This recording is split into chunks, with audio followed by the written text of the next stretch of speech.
of one of the better games of this tournament. I mean, we've seen some really sick games, and I'm curious. TPA, they actually did like an interview where they said that this game in particular, it lit a fire under them. They were just shocked that they lost to FNATIC, and since then, they've been making their way through the losers bracket and looked really impressive. Yeah, it was a pretty convincing 2-0, and remember, too, this is a very brutally structured tournament. Because of that early loss, essentially, TPA nearly had to play twice as many matches just to get back up to this point. And look at this, SGS 2-0, Curse NA 2-0, CLG EU 2-1, and then off stream during this last match, M5 2-0. FNATIC, though, equally as impressive, following the TPA win, CLG Prime 2-1, but World Elite brings us to the situation we're in now. Yeah, and again, with that double elimination, the losers bracket has been so intense. You're absolutely right. And I think it's cool, some of the evolution we've seen of TPA, because a lot of times, or a couple of these games, we've seen them fall behind game number 1, and then, you know, respond in game number 2 with a different strategy. Stanley, his split pushing throughout the tournament has been superb.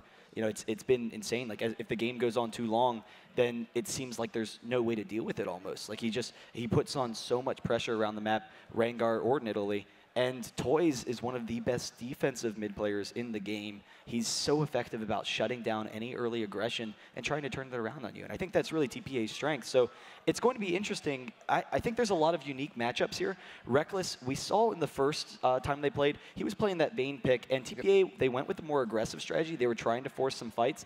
And FNATIC, they actually had the perfect counter for it. They were able to respond. Zyra in the second game countering out the Vayne, or the Diana pick in the mid lane. But XPK's Katarina snowballing the first game when TPA tried to force the fight up top, and you know, FNATIC caught them by surprise. I think I heard a champ select sound, but I don't think we're actually. I think we gotta get actually back into the lobby here because we. Okay, well, that's fine.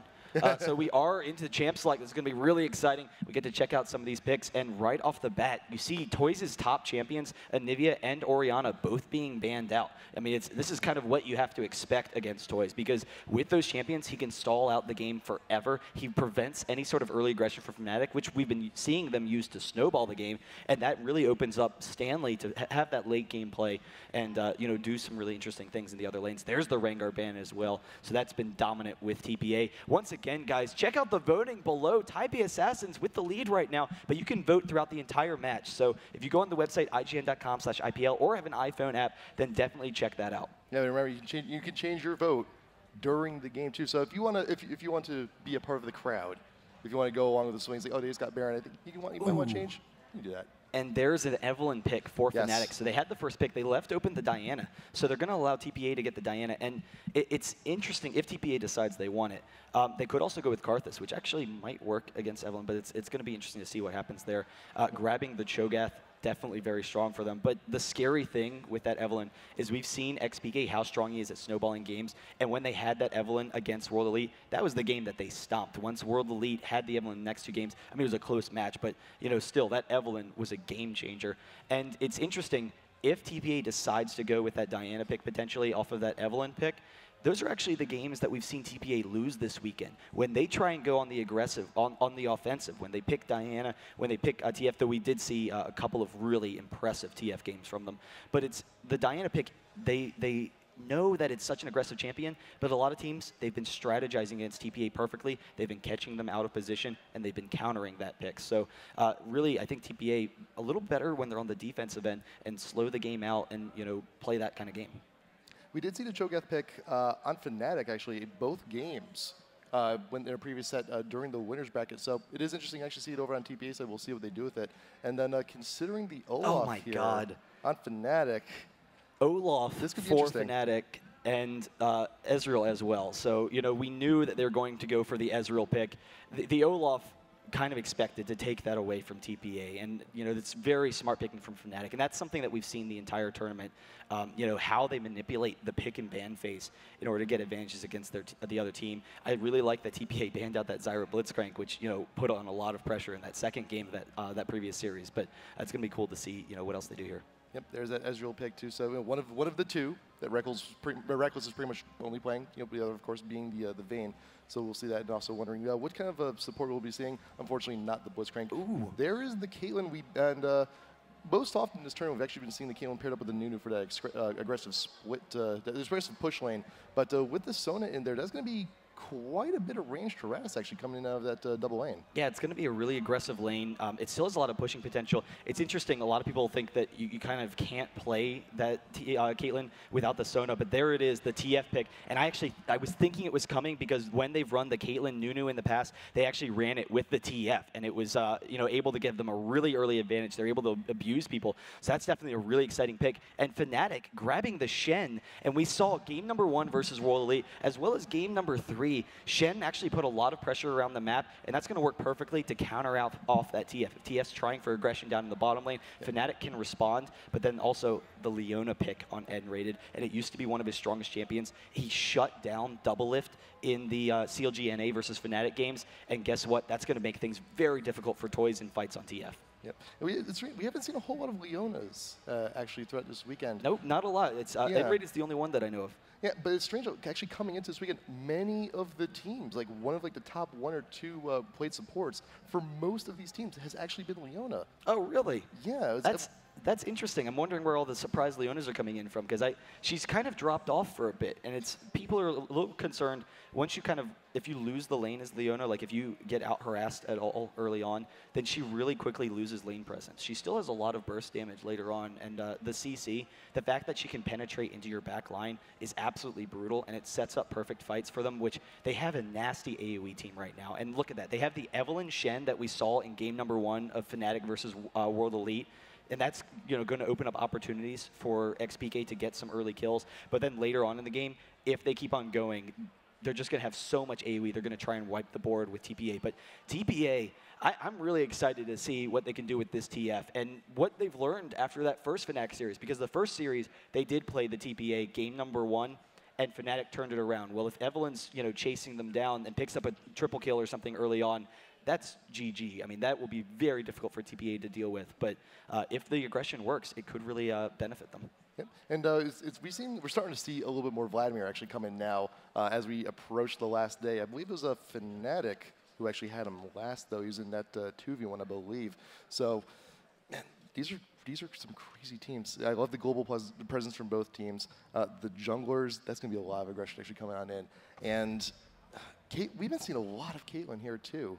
I'm enjoying starting to see a few more of these champs, and especially since the recent buffs to Ezreal, the nerfs to Ezreal. We've started to see champs ADs stray away from that holy trinity. We've been seeing champs like Vayne, like a little bit of Misfortune too, actually now come into the woodwork. Yeah, but it's interesting that Ezreal is still one of those champions, and it's kind of a different play the way we're seeing Ezreal now. It used to be just a really safe, pick, and it still is, but we're seeing Ezreal's going for more harder DPS earlier on. Ezreal used to be like a burst DPS, or you go to the Triforce, you try and just like insta-kill people in fights, get some quick damage. Now we're seeing a lot more sustained damage from Ezreal using the survivability as essentially another steroid, and it's really worked out well. I think it's definitely Reckless's #1 champ, but we'll see what kind of happens in this match. Yeah, it's him and Reckless is Ezreal and Vayne. They're very close. They're very close. Just as a personal preference, I like the Vayne better. Well, the Vayne's exciting. Yeah, I mean, exactly. Later on in the game, if you see Vayne get kills, or if he gets kills early on in the game, that's like incredible. But the thing is, Ezreal, they know that TPA, they have an aggressive team. So Vayne, if TF keeps on porting bot, they can really screw over Vayne pretty quickly. And then there's also the fact that TPA is very good at stalling the game sometimes. So, that could benefit a Vayne. If it's going to stall, then they can go into that late game. But I think that, they might be a little bit concerned with the split pushing and whatnot from, TPA. So slow it down a little bit. And, FNATIC, be really aggressive against TPA, be able to turn it around and pick up those early kills. And that's what Ezreal could do, a lot more significantly than Vayne can. Yeah. And also, not to mention, we got a lot of spectators from around the world coming on in and watching these games too. And, be huge shout out, anywhere in the world you may be. I'm pretty sure we're broadcasting in a bunch of different languages also. And huge also shout outs to all of our sponsors here. Guys like them, they make this event possible, and we've got so many people from around the world here joining us today. And, of course, here live here at the Cosmopolitan at Las Vegas. Yeah, but we'll see what's going to happen in this game. Just getting some things underway, and we'll be able to take a look at it. So definitely going to be exciting. I think it's interesting. We keep on seeing the percentages flipping back and forth, but still very even, 50-50 chance for this. After FNATIC had beaten them in the first set, but TPA looking very strong, so far, and it's going to be interesting, to see what they could do with that TF. It's definitely an aggressive pick. I don't know. I'm really blown away. But once again, guys, thanks for watching IPL 5. Just a quick shout out to a couple of our sponsors. Speed Stick. If you're looking for a deodorant, check out Speed Stick. Don't sweat it, handle it. I always love that catchphrase. But definitely a big thanks to everyone supporting IPL 5. We got a few issues actually getting on into the game, so I think we're going to take a quick commercial break. We'll be right back. We'll fix those, and soon. Coming on up, game number 1, losers bracket finals, FNATIC versus TPA. We will be back in just a little bit. This is IPL 5.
Wrecked him, damn near killed him. Hi, I'm Nick Allen with the IGN Pro League. Now, I'm not much of a gambler, but when I get the urge, I look to digibet.com. With digibet.com, I can wager on my 3 favorite things: dog racing, football, dog racing, and most importantly, esports.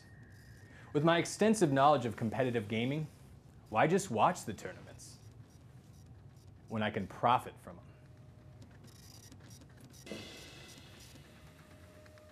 If you're daring enough, try digibet.com. I know I will, because I'm never wrong. This was delicious. I'll have another.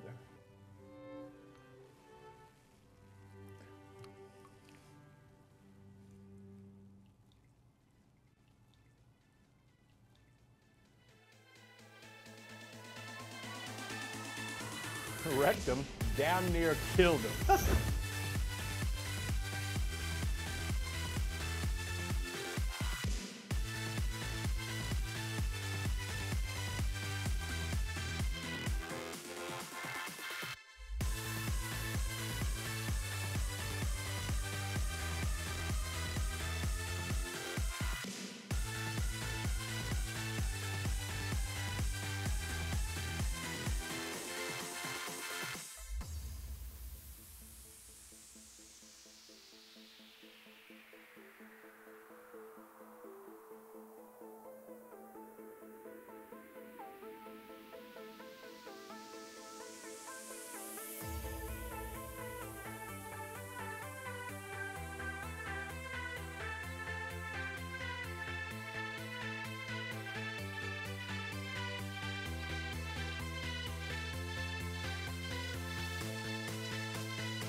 Move.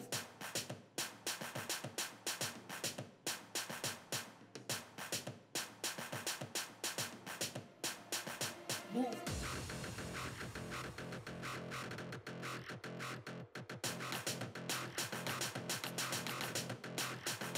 Move.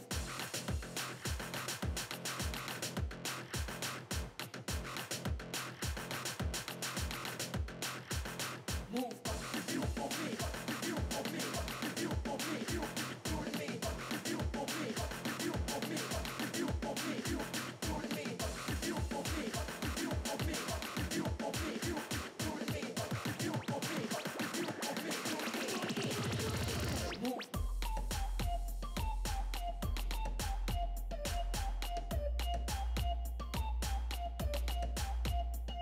Move.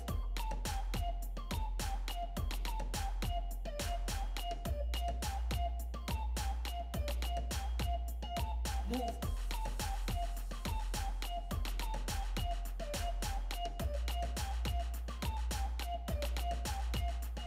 Move.